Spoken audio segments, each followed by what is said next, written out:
2 दिवसीय काशी दौरा। काशी में पीएम मोदी के कार्यक्रमों की तैयारी परखेंगे सीएम। सपा के राज्यसभा प्रत्याशियों ने किया नामांकन। आलोक रंजन, जया बच्चन और रामजी लाल सुमन ने किया नामांकन। लखनऊ में 5वीं दिव्यांगता पर गठित राज्य सलाहकार बोर्ड की बैठक। दिव्यांगजन मंत्री नरेंद्र कश्यप की अध्यक्षता में हुई बैठक। कुशीनगर में यूपी पुलिस परीक्षा को लेकर डीएम ने की बैठक। सकुशल परीक्षा कराए जाने के दिए निर्देश। लखनऊ में सुरेश खन्ना ने किया केंद्रीय चुनाव कार्यालय का उद्घाटन। कहा, यूपी में 80 की 80 सीट भाजपा को मिलेंगी। नमस्कार, स्वागत है आपका आज की खबर में। मैं हूं आपके साथ रागिनी सिंह राठौर। रुक करते हैं उत्तर प्रदेश की बड़ी खबरों का। औरैया में सरकारी जमीन पर लगाए हो रहे कब्जे को हटाने के लिए राजस्व टीम जेसीबी के साथ पहुंची। बता दें कि बिधुना रोड पर स्थित सरकारी भूमि पर हो रहे कब्जे की शिकायत पर उप जिलाधिकारी के आदेश पर कानूनगो, लेखपाल और राजस्व टीम पुलिस बल के साथ जेसीबी लेकर कब्जे वाले स्थान पर पहुंचे, जिससे कब्जेदारों में हड़कंप मच गया। जिसके बाद राजस्व निरीक्षक ने टीम के साथ नाप जोख की और सरकारी खाद के गड्ढों पर मिट्टी डालकर कब्जा कर रहे खाद के गड्ढों में मकान आदि की पैमाइश की। आज गाटा संख्या 459 रकबा 0.073 जो कि खाद के गड्ढे के रूप में मतलब उल्लिखित है रिकॉर्ड में, उसकी आज सीमांकन करके कुछ लोगों ने मिट्टी डाल रखी थी, कुछ लोगों ने खोखा रख लिए, कुछ लोगों ने मकान भी उसमें बना लिए। तो मकान जो बनाए हैं उनके खिलाफ धारा 67 की कार्रवाई की जाएगी और उनके खोखा हटवाने के लिए 2 दिन का 24 घंटे का समय दिया गया है। वो अपना खोखा हटा लेंगे। स्मेटकर पार्क में गाटा संख्या और वो रकबा बस लेखपाल साहब से बात हुई थी, वो बता रहे कि उसमें मतलब रिकॉर्ड में मिल नहीं रहा है, कहीं पे त्रुटि है उसमें। अब इसके संबंध में उच्च अधिकारियों से संपर्क कर आप अपनी बात कहें।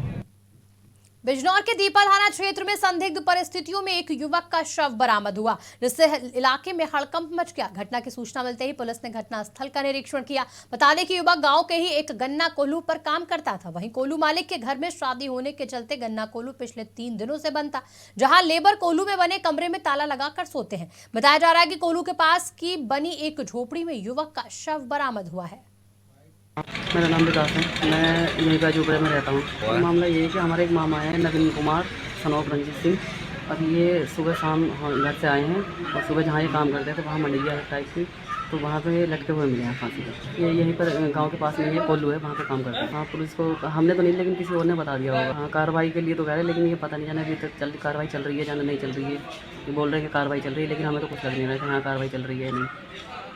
मेरा नाम विकास है, मैं यहीं का झोपड़े में रहता हूँ। मामला बुलंदशहर में स्वाट टीम और डिबाई पुलिस को बड़ी सफलता मिली, जहां स्वाट टीम और डिबाई पुलिस की संयुक्त कार्रवाई में नशा तस्करों को गिरफ्तार किया गया। बता दें कि करीब 4 किलो अफीम के साथ पुलिस ने 2 तस्करों को गिरफ्तार किया, जिसकी अंतर्राष्ट्रीय बाजार में पकड़ी गई अफीम की अनुमानित कीमत लगभग 4 करोड़ बताई जा रही है।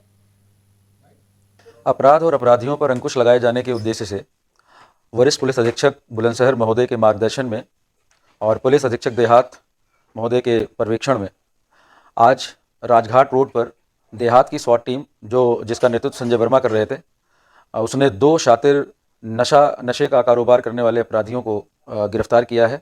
उनके कब्जे से लगभग 4 किलो के आसपास अफीम बरामद की गई है, जिसकी कीमत इंटरनेशनल मार्केट में लगभग 4 करोड़ है, लेकिन हमारे यहाँ जिसकी कीमत लगभग 40 लाख है। और थाना डिबाई में इस कार्रवाई के लिए सुसंगत धाराओं में एनडीपीएस की सुसंगत धाराओं में अभियोग पंजीकृत किया गया है। और दोनों अपराधियों को, जो दोनों बरेली जनपद के थाना भमौरा क्षेत्र के रहने वाले हैं, और एक का नाम विपिन कुमार मौर्य है और दूसरे का नाम शीलेंद्र मौर्य है, इनको दोनों को हिरासत में लेकर के इनसे पूछताछ की जा रही है। इनके आपराधिक इतिहास के बारे में जानकारी की जा रही है। इनको माननीय न्यायालय के समक्ष पेश करके और जो आगे की विधिक कार्रवाई की जाएगी। देवरिया के सलेमपुर तहसील के ग्राम इंदौली के अभय प्रताप सिंह का नेवी में टेक्निकल इंजीनियर के पद पर चयन हुआ, जहां अभय प्रताप का चयन होने से परिवार में खुशी का माहौल है। ग्रामवासियों ने युवक का फूल मालाओं के साथ भव्य स्वागत किया। बता दें कि अभय प्रताप सिंह शुरू से ही मेधावी छात्र रहे हैं। जिम में रैली इसलिए निकाला क्योंकि मेरा short service commission Indian navy take entry के थ्रू हुआ है, सब लेफ्टिनेंट के पोस्ट पे। गांव के लोगों ने, मतलब मेरे परिवार के लोगों ने मेरे को वेलकम करने के लिए आए थे। मैंने फॉर्म भरा था अप्रैल के टाइम पे 2023 में, और इसका मेरिट लिस्ट निकला। बीटेक मैंने बीटेक कर रखा है और अभी कर भी रहा हूँ। अभी मेरा परसों में मैकेनिकल इंजीनियरिंग करूंगा ऑफ इंडस्ट्रियल टेक्नोलॉजी भुवनेश्वर के थ्रू। तो वहाँ से मैंने फॉर्म भरा था, मैकेनिकल इंजीनियरिंग के लिए निकलता है, तो मैंने उसका फॉर्म भरा और फिर उसके बाद मेरिट लिस्ट निकला। मेरे मेरिट लिस्ट में मेरा नाम आया, तो एसएसबी के लिए मेरे को डायरेक्ट कॉल अप लेटर आ गया। लड़के होता है और आखिरी दिन पे बस 6 लड़कों का सिलेक्शन हुआ। कुशीनगर में आरक्षी नागरिक पुलिस परीक्षा को सकुशल संपन्न कराने के लिए डीएम ने बैठक की, जहां डीएम की अध्यक्षता और पुलिस अधीक्षक की मौजूदगी में पुलिस लाइन सभागार में बैठक हुई। इस दौरान डीएम ने कहा कि परीक्षा में गड़बड़ी हुई तो व्यक्तिगत जवाबदेही तय होगी। 22 केंद्रों पर सुचिता, पारदर्शिता और नकलविहीन परीक्षाएं होंगी। साथ ही कहा कि छोटी गलती भी अक्षम्य होगी। वहीं नियत समय से परीक्षा केंद्रों के गेट बंद कर दिए जाएंगे और सभी परीक्षार्थी समय से स्थान ग्रहण कर लें। लखनऊ में भाजपा कार्यालय में सहकारिता मंत्री जेपीएस राठौर ने बैठक की, जहां भाजपा कार्यालय पर सहकारिता प्रकोष्ठ की बड़ी बैठक हुई। इस दौरान बैठक में सहकारिता प्रकोष्ठ के तमाम पदाधिकारी मौजूद रहे। मंत्री जेपीएस राठौर ने कहा कि फरवरी के आखिरी सप्ताह में गृह मंत्री अमित शाह भी सहकारिता कार्यक्रम में हिस्सा लेंगे। साथ ही कहा कि प्रधानमंत्री मोदी ने सहकारिता विभाग के लिए बड़े काम किए हैं। माननीय प्रधानमंत्री नरेंद्र मोदी जी ने सहकारिता के क्षेत्र को और व्यापक स्वरूप देने के लिए और उसकी देश की अर्थव्यवस्था में अपनी महत्वपूर्ण भूमिका निभाने के लिए एक नया मंत्रालय पिछले 2 साल पहले केंद्र सरकार में गठित किया और उसके बाद देश के सबसे ताकतवर नेता माननीय अमित शाह जी को उसकी जिम्मेदारी दी है। तो उससे उनकी गंभीरता समझ में आ जाती कि उनकी दूरदृष्टि क्या है, उसको लेकर गंभीरता किस प्रकार से है। माननीय अमित शाह जी जब से सहकारिता मंत्री बने हैं तब से लगातार नई नई प्रकार की योजनाएं सहकारिता के क्षेत्र में लाने का काम हो रहा है और प्रदेश में भी माननीय मुख्यमंत्री योगी आदित्यनाथ जी इस क्षेत्र में बहुत रुचि ले रहे हैं और बहुत गंभीरता पूर्वक इस क्षेत्र का विकास करने के लिए आगे बढ़ रहे हैं। लखनऊ में 5वीं दिव्यांगता पर गठित राज्य सलाहकार बोर्ड की बैठक हुई। दिव्यांगजन मंत्री नरेंद्र कश्यप की अध्यक्षता में बैठक की गई। इस दौरान मंत्री नरेंद्र कश्यप ने कहा कि राज्य सलाहकार बोर्ड की बैठक नियमित रूप से आयोजित की जाएगी। दिव्यांगजन सशक्तिकरण प्रधानमंत्री नरेंद्र मोदी का ड्रीम प्रोजेक्ट है। साथ ही कहा कि सीएम योगी के नेतृत्व में दिव्यांगजनों के हितों के लिए कई योजनाएं संचालित हो रही हैं। प्रदेश के माननीय मुख्यमंत्री जी और उत्तर प्रदेश में हमारे विभाग के माध्यम से दिव्यांगजनों को 12,000 रुपये वार्षिक भरण पोषण की राशि निर्गत की जाती है। 3,000 रुपये प्रति माह जो कुष्ठ अवस्था से पीड़ित हमारे दिव्यांगजन उनको दी जाती है। 10,000 रुपये तक के कृत्रिम अंग भी हमारे विभाग से दिए जाने की व्यवस्था है। दुकान निर्माण के लिए और दुकान संचालन के लिए क्रम से 10,000 और 20,000 रुपये की धनराशि हम लोग देते हैं। के लिए हमारे विभाग के माध्यम से 6 लाख रुपए की धनराशि दी जाती है।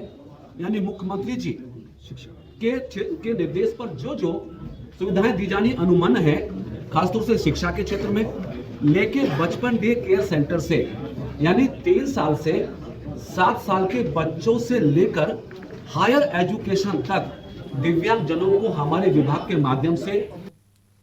लखनऊ के मोहनलालगंज लोकसभा में एयरफोर्स चौराहे पर केंद्रीय चुनाव कार्यालय का उद्घाटन हुआ। मंत्री सुरेश खन्ना ने चुनाव कार्यालय का उद्घाटन किया। इस दौरान मंत्री सुरेश खन्ना ने कहा कि आने वाले लोकसभा चुनाव में 370 सीटें बीजेपी और 400 सीटें एनडीए गठबंधन पीएम मोदी के मार्गदर्शन में हासिल करें। साथ ही कहा कि यूपी में सीएम योगी के कुशल नेतृत्व में लोकसभा चुनाव में 80 सीट भाजपा को मिलेंगी। और वोटिंग के बाद काउंटिंग में भी सिंसियरली अपना योगदान देंगे तब जीतेंगे। इसलिए सबसे ज्यादा नुकसान ऐसी सीटों पर होता है जो हम हर चुनाव पहले से जीतते चले आ रहे हैं, चाहे बीकेटी हो, चाहे मलियाबाद हो, चाहे सरोजनी नगर हो, चाहे मोहनलालगंज हो, सभी के सभी क्षेत्र अब जीते हुए। हमको एक राय होकर पूरे अपनी कॉन्स्टिट्यूंसी को भारतीय जनता पार्टी में बनाना। याद रखिए, कभी गौर करिए कि मात्र 7-8 हजार 10,000 लोगों ने हिंदुस्तान की 35 करोड़ की आबादी पर रूल किया। क्यों? कि हम बटे हुए थे। मुगल जब आए तो भारतवर्ष की आबादी लगभग 35 करोड़ की थी और मात्र 7-8 हजार लोगों ने हमारे ऊपर हुई है। क्यों किया? अम्बेडकर जी ने संविधान में लिखा है, आखिरी उनका जो उद्बोधन है उसमें उन्होंने इस बात को लिखा है कि हमें इस बात का रायबरेली सहित आधा दर्जन जनपदों में एटीएम बदलकर धोखाधड़ी करने वाले 2 शातिर आरोपियों को पुलिस ने गिरफ्तार किया। वहीं गिरफ्तार आरोपियों के पास से एटीएम कार्ड, तमंचे, कारतूस, नकदी और मोटरसाइकिल बरामद हुई है। बता दें कि दोनों आरोपियों को मानिकपुर जनपद प्रतापगढ़ से गिरफ्तार किया गया। आज नसीराबाद पुलिस के द्वारा 2 अभियुक्तों जिनके नाम ब्रजेश सिंह पुत्र स्वर्गीय रामपाल, अशोक सोनकर पुत्र हरिलाल, इनको गिरफ्तार किया गया। दोनों ही मानिकपुर जनपद प्रतापगढ़ के रहने वाले हैं और दोनों के विरुद्ध जनपद रायबरेली, फतेहपुर और बांदा में अभियोग पंजीकृत है। इनके पास से 58 एटीएम कार्ड, 2 अवैध शस्त्र, 2 जिंदा कारतूस, 5,000 रुपए, 1 मोटरसाइकिल और 3 मोबाइल बरामद हुए हैं। इनको गिरफ्तार करके न्यायिक परीक्षा में भेजा गया है।